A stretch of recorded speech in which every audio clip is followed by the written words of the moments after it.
अगर आपने हमारे YouTube चैनल को अब तक सब्सक्राइब नहीं किया है तो आपको यहाँ सब्सक्राइब बटन दिख रहा है, इस पर आप क्लिक कीजिए और हमें सब्सक्राइब कर लीजिए। और साथ ही साथ इसके सामने एक नोटिफिकेशन बेल आ रहा है, इसे भी आप इनेबल कर दीजिए ताकि आपको तुरंत नोटिफिकेशन मिले जब भी हम कोई नई वीडियो अपलोड करें।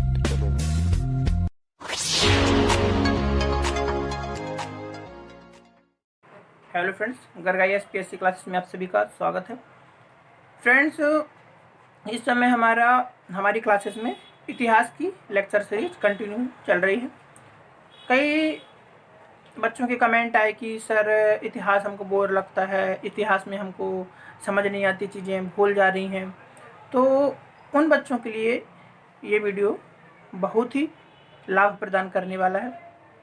फ्रेंड्स, क्या होता है कि हमारा जो इतिहास है, तो इस वीडियो में हम यही बताने वाले हैं कि इतिहास को पढ़ने के लिए समझ कैसे विकसित करें।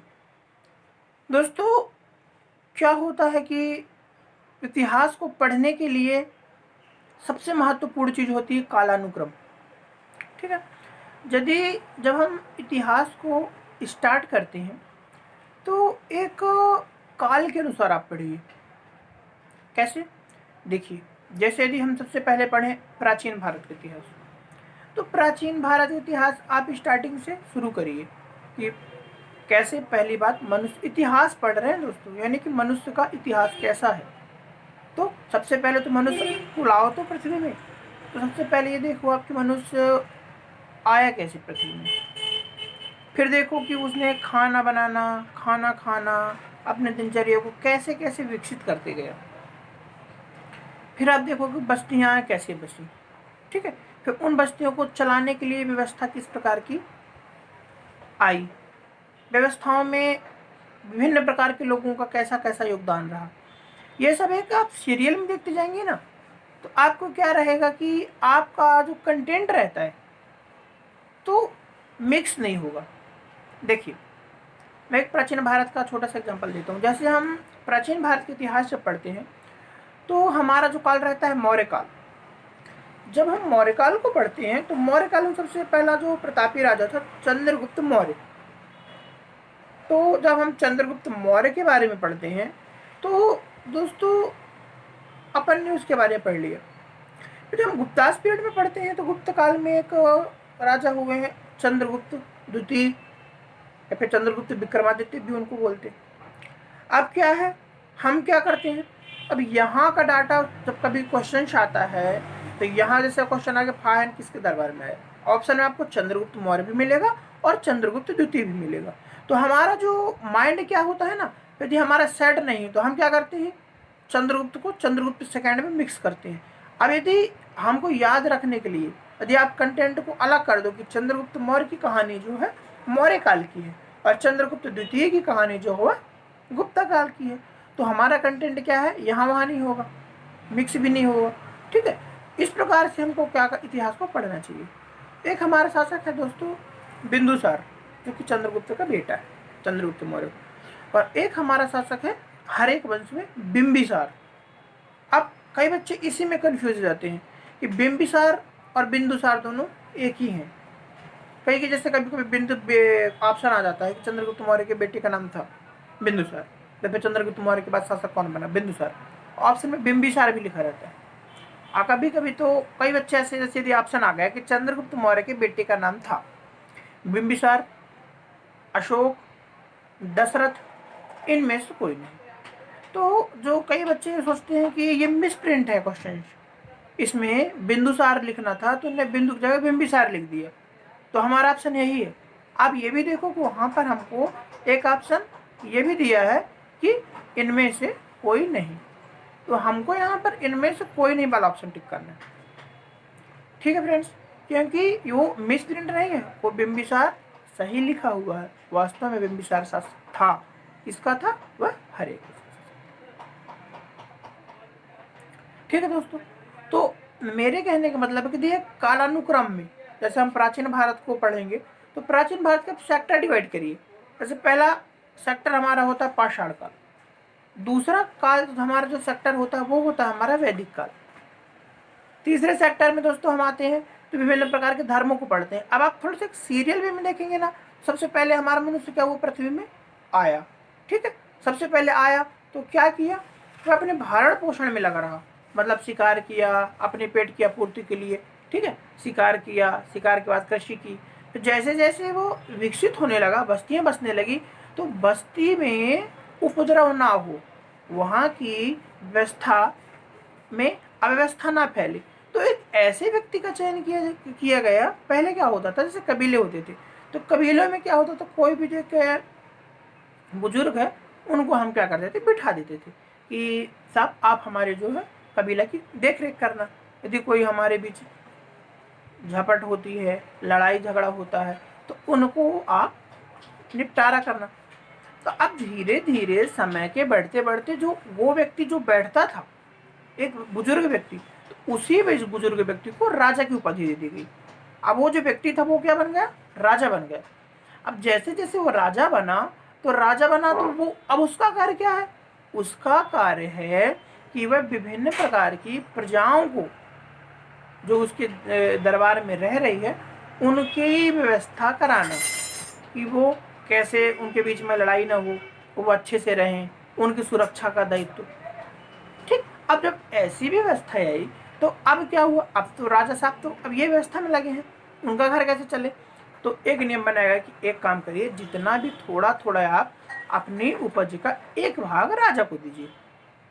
ठीक है, वो क्या करेगा, उस एक भाग से वह क्या करेगा, अपना भरण पोषण करेगा, और उस एक भाग को इकट्ठे करके आपकी रक्षा सुरक्षा तथा आपकी व्यवस्था, ठीक है, आपको विभिन्न प्रकार की किसी भी प्रकार की परेशानी का सामना ना करना पड़े, इसका ख्याल राजा रखेगा। ठीक है दोस्तों, अब जैसे देखो ये मैं एक कबीले की बात कर रहा हूँ, उस समय हमारे विश्व में भारत में बहुत सारे कबीले थे। अब हर कबीले ने क्या किया, इसी प्रकार की व्यवस्था बना ली। ठीक, अब क्या होता है कि सभी लोग तो अच्छे होते नहीं हैं। यदि हम भी यहाँ ऑफलाइन जब क्लास पढ़ाते हैं तो कई बच्चे तो यहाँ टाइम पास करने आते हैं और कई बच्चे सीरियसली पढ़ने भी आते हैं। ठीक है, अभी भी हम भी वीडियो जैसे यूट्यूब में डाल रहे हैं तो कई बच्चे इंटरेस्ट ही नहीं ले रहे, बोल रहे क्या करना, और कई बच्चे ध्यान से भी देख रहे हैं। तो देखो दोस्तों, क्या है, अपने अंदर ये गुण मिल रहना चाहिए। शिक्षक जो होता है सभी को समान रूप से देता है। ठीक है, अपने अंदर कैपेसिटी रहनी चाहिए ना, कि अपन सामने वाले से कितना अर्जित कर सकते हैं। ठीक, तो मैं वैसे ही बोला उस समय के बाद अपने टॉपिक पे आते हैं अपन, जो कबीलाई व्यवस्था थी ना, तो कबीलाई व्यवस्था में क्या होता था कि विभिन्न प्रकार के जो कबीला होते थे, एक कबीले में एक राजा बन गया। अब जो दूसरा कबीला है उन्हें भी एक व्यक्ति को राजा बना दिया। अब क्या हुआ, अब इन दोनों, एक कबीलाई है एक कबीलाई है, अब यदि इन दोनों की आपस में, जैसे सपोज एक मार्ग जाता है या फिर कहीं बाजार लगती, तो बोले हम दुकान लगाएंगे, बोले हम दुकान लगाएंगे, तो उन्होंने बोला राजा साहब ये हमको परेशान कर रहे हैं, हमको बाजार में अपनी दुकान नहीं लगाने दे, तो बोले राजा साहब ये हमको परेशान कर रहे हैं। या फिर एक कबीला की बस्ती में दूसरे कबीला के व्यक्ति का प्रवेश व्यापार करने के लिए, या दूसरे कबीले का प्रवेश पहले कबीले की बस्ती में, तो इस प्रकार से राजा में आपस में क्या होने लगा, मनमुटाव होने लगा, और उन दोनों के बीच में द्वेष उत्पन्न हुआ, जिसके परिणाम स्वरूप युद्ध होने लगे। तो होते होते युद्ध होने लगे, तो युद्ध होते होते फिर क्या हुआ, जो सर्वशक्तिशाली हुआ कबीला, तो वो एक अपनी सत्ता स्थापित कर पाया और अपना अधिकार, अपना वर्चस्व स्थापित कर पाया। समझ रहे हैं आप ना। तो इसमें क्या हुआ, अब धीरे धीरे, जैसे जनपद थे पहले क्या थे, जनपद, तो जनपद जब आगे चल के इकट्ठे होते हैं तो वो महाजनपद का रूप लेते हैं। अब जनपद जनपद नहीं रहा, महाजनपद। महाजनपद उसको बोला क्यों गया, क्योंकि उसमें छोटे छोटे जो कबीले थे, तो उन कबीलों को मिलाकर के बड़ा जनपद को मिलाकर महाजनपद बना दिया गया, तो उसे महाजनपद का नाम दिया गया। अब उन कबीलों के जो छोटे छोटे कबीले थे तो उनको सेम अधिकार दिए गए। देखिए जैसे एक महाजनपद है, ठीक है, उस महाजनपद में सपोज यदि आप मान लीजिए 5 जनपद हैं, तो उन 5 जनपदों के जो प्रांतपति होंगे वह महाजनपद के राजा के अधीनस्थ होकर कार्य करेंगे। ठीक है, तो इस प्रकार की जो व्यवस्था आई, तो ये हमारी प्राचीन भारत की व्यवस्था। अब हम कहाँ देखिए, हमने मानव को स्टार्टिंग से लिया कि कैसे मानव पृथ्वी पर आया, कैसे उसने कृषि करना सीखा, कैसे शिकार करना सीखा, और यहाँ पे आते आते आते उसको राजा तक का सफर हमने इस प्रकार से किया। अब हमारे यहाँ जनपदों का, महाजनपदों का निर्माण होगा और हमारी सुचारू व्यवस्था आराम से चलने लगी। इसके पश्चात क्या होता है फ्रेंड्स, कि जनपद जैसे जैसे विकसित होकर के महाजनपद का रूप ले लिए, तो उस समय का सबसे ज़्यादा महत्वपूर्ण महाजनपद जो था वो था मगध, जहाँ पर शासन जो था तो नंद वंश का शासन था। ठीक, उस काल का जो शासन था महापद्मनंद, वो बहुत ही विकसित था, क्योंकि वहाँ पर क्या लोहा था, और जो उसकी मान लीजिए आपकी भौगोलिक स्थिति थी वो बहुत अच्छी थी, क्योंकि बीच में मगध था। वो मगध जो आता है तो ये पश्चिमी उत्तर प्रदेश और पूर्वी बिहार वाला जो सेक्टर है वो मगध का सेक्टर कहलाता है। ठीक है, तो देखो एक तरफ तो बंगाल की खाड़ी थी, ठीक है, इस तरफ पर्वत थे, तो मतलब उसको ज़्यादातर, और यहाँ पे गंगा मैया है ही, तो चारों तरफ से पानी था और बीच में तो सेफ रहता था, ज़्यादातर उस पर आक्रमण नहीं हो पाते थे। इस प्रकार उसकी व्यवस्था क्या होगी, बढ़ने लगी। ठीक है दोस्तों, तो इस वीडियो को हम यहीं तक रखते हैं।